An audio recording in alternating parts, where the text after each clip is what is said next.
అందరికీ నమస్కారం. నేను Sanjay Chaudhary Maganti. Welcome to my channel.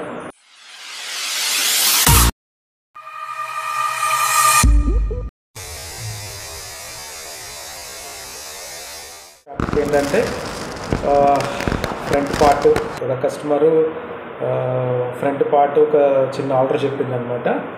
ఏంటంటే హ్యాండ్ ఇలా పైకి తీస్తే ఫ్రంట్ షేప్ అనేది పైకి వెళ్ళిపోతుంది, పర్ఫెక్ట్గా ఫిక్స్గా కూర్చోవట్లేదని చెప్పేసి అని నాకు ఒక కస్టమరు ఒక బ్లౌజు ఆల్టరేషన్ చెప్పారనమాట. బ్లౌజు ఇది కొంచెం ఇంట్రెస్టింగ్ పాయింట్ లాగా అనిపించింది. నేర్చుకునే వాళ్ళకి ఏంటంటే కొంచెము అంటే బ్లౌజ్ కటింగ్ అందరూ చేస్తారు, కాకపోతే ఏంటంటే కొత్తగా నేర్చుకునే వాళ్ళకి ఈ టైప్ ఆఫ్ కొన్ని చిన్న ఆపరేషన్స్ చెప్తే ఏ విధంగా కట్ చేయాలి, ఏ విధంగా చేయాలి అనే దాని మీద అంటే కొంచెం వాళ్ళకి ఐడియా కోసం అనేది నేను ఈ వీడియో చేస్తున్నాను అనమాట, ఎస్పెషల్గా కొత్తగా నేర్చుకునే వాళ్ళ కోసం.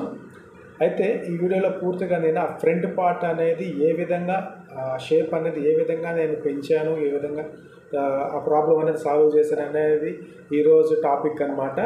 పూర్తిగా వీడియో చూడండి, ఎక్కడ స్కిప్ చేయొద్దు, ఎందుకంటే స్కిప్ చేస్తే మీకు అర్థం కాదు.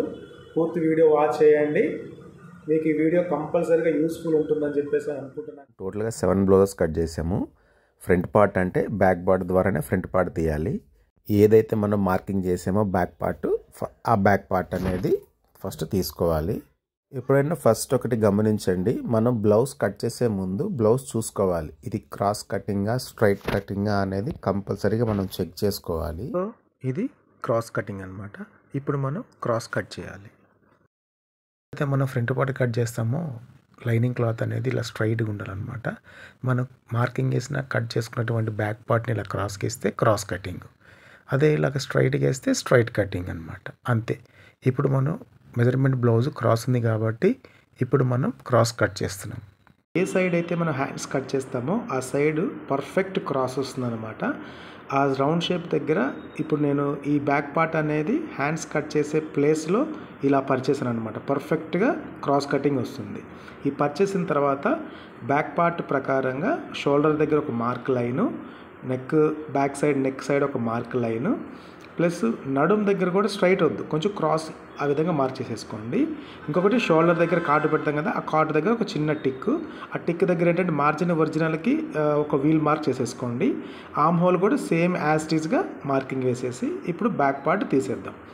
ఇప్పుడు మనం ఏంటంటే నెక్ అనే బ్లౌజ్ ప్రకారంగా మనం నెక్ మార్క్ చేసేటప్పుడు ఫ్రంట్ నెక్ షోల్డర్ దగ్గర నుంచి ఈ విధంగా పరిచేసుకోండి. ఇక్కడ నేను నెక్ దగ్గర ఒక లైన్ స్ట్రైట్గా లైన్ తీసేది చూసారు బ్యాక్ పార్ట్ ప్రకారంగా, అక్కడ ఏంటంటే కొంచెం గ్యాప్ తీసుకోండి, ఒక పావించు, ఎందుకంటే మన స్టిచ్చింగ్లోకి యాడ్ అవుతుంది అనమాట. ఫుల్గా తీసుకోవద్దు, ఫుల్గా తీసుకుంటే ఏమవుతుందంటే షోల్డర్స్ డ్రాపింగ్లు ఇలాంటివి ఉంటాయి. ఏంటంటే కొంచెం ఒక పావించు అనేది కొంచెం గ్యాప్ తీసేసుకొని దాని ప్రకారంగా ఈ బ్లౌజ్ నెక్ ఏ విధంగా అయితే ఉందో దాని విధంగా మార్కింగ్ అనేది మార్క్ చేసేయండి. చూసారు కదా, నేను ఇక్కడ కొంచెం గ్యాప్ వదిలాను, నెక్ మార్క్ వచ్చేసింది. ఇప్పుడు మనకేంటంటే బ్లౌజ్కి సంబంధించినటువంటి కస్టమర్ నాకు ఒక ఆల్టరేషన్ చెప్పారు. అదేంటంటే ఆ మేడం హ్యాండ్ పైకి లేపుతుంటుంటే ఫ్రంట్ షేప్ పార్ట్ అనేది పైకి ఎక్కేస్తుంది, అంటే ఫ్రంట్ పార్ట్ మొత్తం పైకి వెళ్ళిపోతుంది అనమాట. అంటే అన్కంఫర్టబుల్గా ఉందని చెప్పేసి అని కస్టమర్ నాతో చెప్పారనమాట ఆల్టరేషను. ఇప్పుడు మనం ఈ ఫ్రంట్ షేప్ అనేది ఈ విధంగా హ్యాండ్ పైకి ఎత్తితే పైకి వెళ్ళకుండా ఏ విధంగా కట్ చేయాలి, ఏ విధంగా మార్క్ చేయాలి అనేది నేను ఇప్పుడు చూపిస్తున్నాను. ఫస్ట్ ఏంటంటే ఈ యొక్క షేప్ యొక్క సైజు ఇప్పుడు మనకి ఏంటంటే సైజు చూద్దాము. ఈ షేప్ యొక్క సైజు ఒరిజినల్ సైజు వచ్చేసి 9 ఇంచెస్ ఉండింది. షోల్డర్ దగ్గర నుంచి పాయింట్ కొలిస్తే 9 ఇంచెస్ ఉండింది. ఈ 9 ఇంచెస్ నుంచి ఈ డాట్ ఫ్రంట్ డాట్ ఎంత ఉండిందో అంతవరకు కొలిస్తే కంప్లీట్గా 12 ఇంచెస్ వచ్చిందనమాట. అందుకోసమని ఇది షేప్ అవుట్ అయింది అనమాట. మ్యాక్సిమం ఎప్పుడైనా సరే ఈ టైప్ ఆఫ్ కస్టమర్స్కి కంపల్సరీగా పాయింట్ వచ్చేసరికల్లా 10 ఇంచెస్ తీసుకోవాలి. 10 ఇంచెస్ 13 ఇంచెస్ కిందికి ఆ డాట్ ఎంత సైజ్ వస్తుందని అంటే 10 అంటే పాయింట్ వచ్చి 10, ఆ పాయింట్ నుంచి కిందికి వచ్చేసరికల్లా ఒక 3 ఇంచెస్ పెంచుకుంటే కంపల్సరీగా 13 ఇంచెస్ రావాలన్నమాట. ఇప్పుడు ఉక్స్ పట్టి నుంచి ఆ పాయింట్ సైజ్ ఎంత ఉందో ఒక్కసారి మెజర్ చేద్దాం. ఎందుకంటే ఇప్పుడు ఆల్రెడీ ఆల్టరేషన్ ఉంది కాబట్టి ఈ మెజర్ అనేది ఒకసారి చెక్ చేసి దాన్ని బట్టి మనం పైనుంచి 10 ఇంచెస్ పాయింట్కి తీసుకున్నాం కాబట్టి దాన్ని బట్టి మనం ఇప్పుడు మార్కింగ్ అనేది మనం సొంతంగా క్రియేట్ చేయాలన్నమాట. ఒరిజినల్ మెజర్మెంట్ వచ్చి 3.5 ఉండింది, మనం ఏంటంటే 4 ఇంచెస్ పెడదాము. ఎందుకంటే స్టిచ్చింగ్తో కలిపి 4 ఇంచెస్ మార్కింగ్ చేసేద్దాం. ఎందుకంటే ఒరిజినల్ మెజర్మెంట్ 3.5 ఉంది కాబట్టి నేనేం చేశాను, ఒరిజినల్ మెజర్మెంట్ కంటే కూడా ఒక 1/2 ఇంచ్ పెంచి 4 ఒరిజినల్ మెజర్మెంట్ పెట్టాను, ప్లస్ ఒక 1/2 ఇంచ్ స్టిచ్చింగ్లో పెట్టాను. కంప్లీట్గా 4 ఇంచెస్ అనేది మెజర్మెంట్ మార్క్ చేశాను. హుక్స్ పట్టీ నుంచి పాయింట్ సైజ్ వచ్చి స్టిచ్చింగ్లోకి పోగా 4 అనేది మెజర్మెంట్ వస్తుందన్నమాట. ఇప్పుడు ఫ్రంట్ డాట్ మార్క్ చేద్దాం.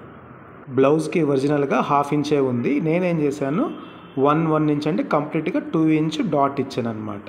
అంటే ఫ్రంట్ పార్ట్ అనేది పైకి ఎక్కుతుంది కాబట్టి కంప్లీట్గా మెజర్మెంట్ అనేది నేను చేంజ్ చేశాను. బ్లౌజ్ ప్రకారంగా ఫ్రంట్ షేప్ అనేది మనం 1 ఇంచ్ పెంచాం కాబట్టి ఇప్పుడు అండర్ ఆర్మ్ నుంచి ఈ బాక్స్ పీస్ వరకు మనకి ఫ్రంట్ షేప్ అది ఎంతవరకు వచ్చిందో అంతవరకు ఒక మెజర్మెంట్ తీసుకొని దానికంటే కూడా ఒక 1 ఇంచ్ అనేది కిందికి దించాలి.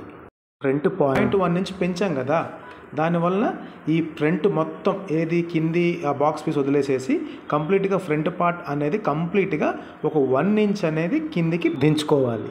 షోల్డర్ నుంచి ఆ బాక్స్ పీస్ వరకు ఫ్రంట్ పార్ట్ ఉంటుంది కదా, ఆ ఫ్రంట్ పార్ట్ మొత్తం కంప్లీట్గా ఒక 1 ఇంచ్ అనేది నేను పెంచేసాను అనమాట. ఈ బ్లౌజ్కి ఏదైతే ఆల్టరేషన్ కస్టమర్ చెప్పారో మనం ఈ మెజర్మెంట్ చేంజ్ చేయడం వలన ఈ బ్లౌజ్ యొక్క ప్రాబ్లం అనేది సాల్వ్ అయిపోతుంది. ఇప్పుడు కటింగ్ స్టార్ట్ చేసేద్దాం. నేను నెక్కి మార్కింగ్ వేసాను కదా, ఆ మార్కింగ్కి ఒక 1/2 ఇంచు మార్జిన్ వదులుకొని నెక్ కట్ చేశాను. షోల్డర్ దగ్గర ఆల్రెడీ నేను మార్జిన్ వదులుకొని మార్కింగ్ వేసాను కాబట్టి యాజ్ ఇట్ ఈస్గా కట్ చేశాను. ఇప్పుడు హుక్స్ పట్టీ దగ్గర ఆల్రెడీ మార్జిన్ వదులుకొని నేను మార్కింగ్ చేశాను కాబట్టి యాజ్ ఇట్ ఈస్గా కట్ చేశాను.